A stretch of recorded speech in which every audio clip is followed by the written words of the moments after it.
Some people just can't catch a break, and some people do nothing but stab everyone around them in the back. In the new story Fulgurite from Era of Ruin, we see both of these in the extreme.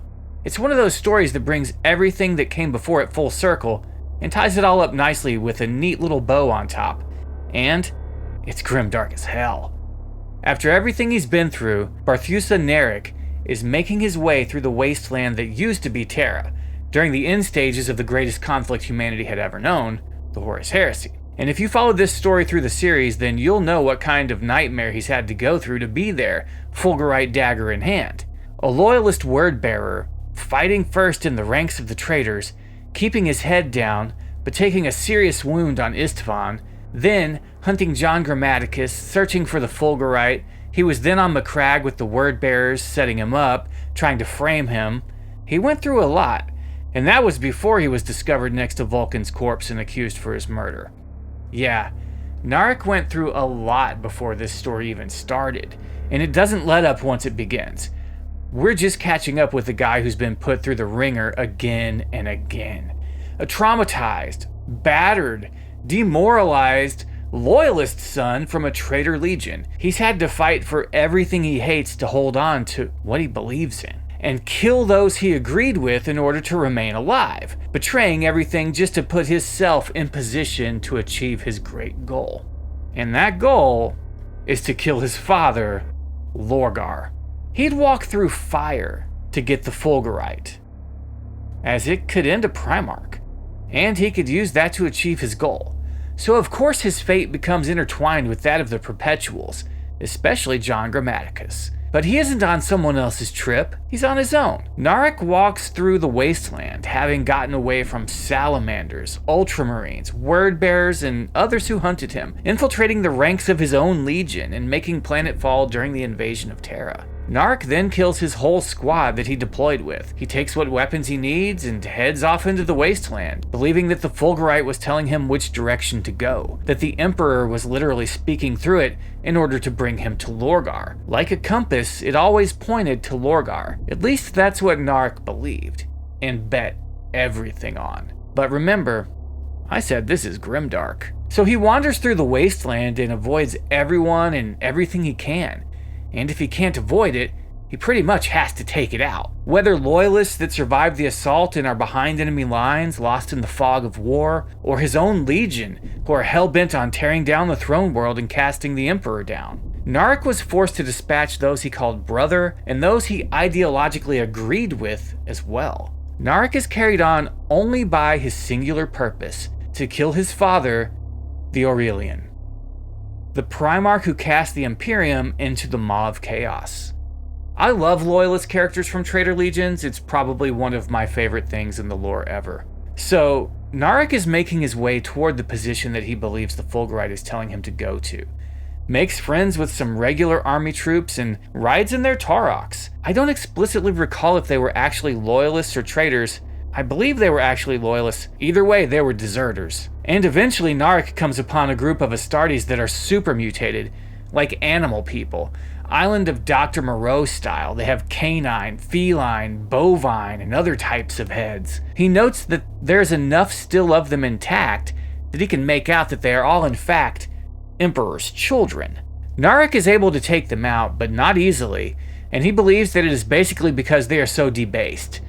But soon after meeting the Astartes in the wasteland, he comes upon an intact laboratory in the ruins, still many miles out from the Imperial Palace. Everything is just about in ruins. There are tanks full of abominable-looking experiments, and eventually Neric comes to find none other than the Emperor's Children apothecary himself, Fabius Bile.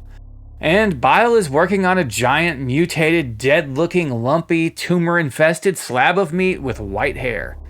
Neric notices that it looks like the Phoenician, at least on half its face, but the other half was monstrous and mutated. Bile and Neric, they argue a bit, back and forth, you know? Eventually, Neric has had enough, and he's like, I ain't got time for this shit. So he tries to smoke Bile. But instead of getting the drop on the apothecary, we see the beast rising from the table, naked, frothing, amniotic fluid dripping off it, and it attacks Neric. But we do learn that it is not the first attempt at a Primarch clone that Bile made.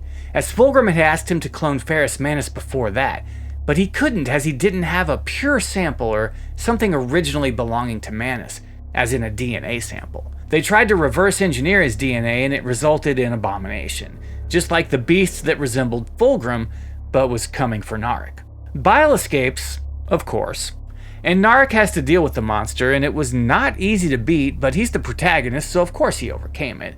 There's still 20 minutes left in the audiobook at this point, so he had to overcome the foe and achieve victory. So, does he get his hands on Bile? No. But he does give him a piece of his mind before the Frankenfulgrim wakes up and goes apeshit. There was a touching moment when the monster smashes into a tank and ends up seeing face to face another atrocious abomination like itself, which makes it sad and confuses it. So we get to see that even Frankenfulgrim has feelings too, before Neric dispatches him. There's not much in his way after Bile's creations and experiments, but a ton of demons. But most of the demons don't want to mess with him and give him a wide berth as they realize the weapon he's carrying and how it can end them. Throughout the wasteland, eventually the Taurox gives out, about 25 miles outside the palace, but remember the Imperial Palace is the size of Australia, literally continent size, so they're practically in the parking lot. But on the way they saw a bunch of gnarly shit like a Custodes that had 16 spears piercing through it, pinning it in place into the ground, and its eyes were missing, iron spikes driven into the sockets. Neric saw a cult slashing people to 8-pointed stars, calling demons to come possess them and tear their souls apart. But mostly, he encountered demons. And then, when he got to what the compass was pointing at, it all comes full circle, and darkness itself, in the form of Erebus, steps out. See my video on what Erebus actually is, based on Greek mythology? It's crazy. But the biggest dickhole in Warhammer steps out and tells Neric that he doesn't know what he's up to. But it's about to end, with his death. Erebus tells him it was always a false beacon calling him, that Lorgar was not even on Terra. Which was true. Horus had dismissed the Aurelian, banishing him from the conflict. Erebus is such an asshat, he makes sure that Neric's mission fails, as it was always doomed to from the start because Lorgar wasn't there. Erebus called to the Fulgurite, apparently, fooling Barthusa Narek.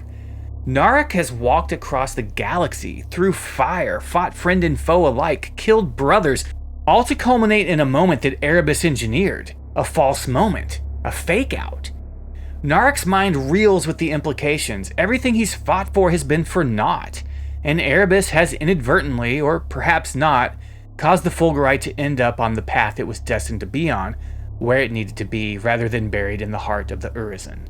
Erebus, being his douchey-ass self, shanks Neric. He sends the Word Bearer Loyalist to the Warp, for demons to consume his soul. A sacrifice, like everyone that Erebus backstabs like that, to the Dark Gods. An offering. But Neric, feeling the coldness of unbeing surround him, as his consciousness washes away and his life fades out, notices the subtle warmth of the Fulgurite Athame in his hand. Very slight, hardly noticeable, but there nonetheless. An acknowledgement, seemingly from the Emperor, that his sacrifice and his efforts were recognized. So, evil triumphs. But Erebus did mention the Dark King, and it seems that dispatching Neric was actually something he did as an agent of the Dark King.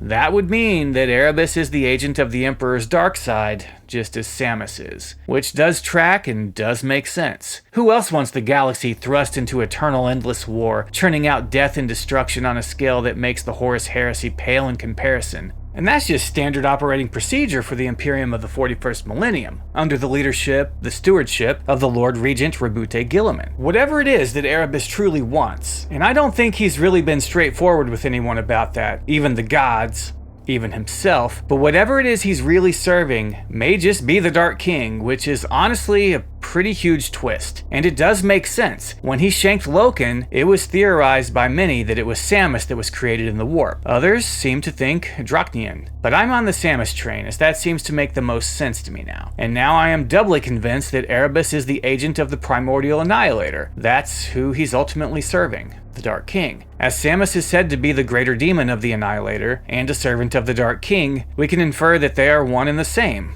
as well as many clues from the Eldari and the Cabal using those terms to describe the Emperor interchangeably. So does Erebus wittingly or unwittingly serve the Emperor of mankind? Which then begs the question, does Lorgar? For Lorgar sure is a demon prince of chaos undivided, and the Primordial Annihilator sits at the center of the 8-pointed chaos star, binding all 8 etheric dominions together. Yes, there are 8 chaos powers, but the 9th power binds them all together and subjugates them all. Erebus does so many nasty things that we cannot, as fans, forgive him, or even like him. Most of us at least. But the entirety of the setting, the entirety of the dystopian dark future of endless war, the setting we love, is all a river that flows from a source that begins with him and his treachery. I've talked enough about the Dark King and the Primordial Annihilator in other videos. So what do you think? Is Erebus indeed acting on behalf of the King of the Chaos Gods, in effect the dark half of the Emperor? Or does he serve a much lesser and mundane purpose? Poor Barthusa Narek, may he rest in peace, and may the demons eternally devouring his soul while he cries out in infinite pain not bite too hard as they consume him. Remember, never trust a man with sausage fingers.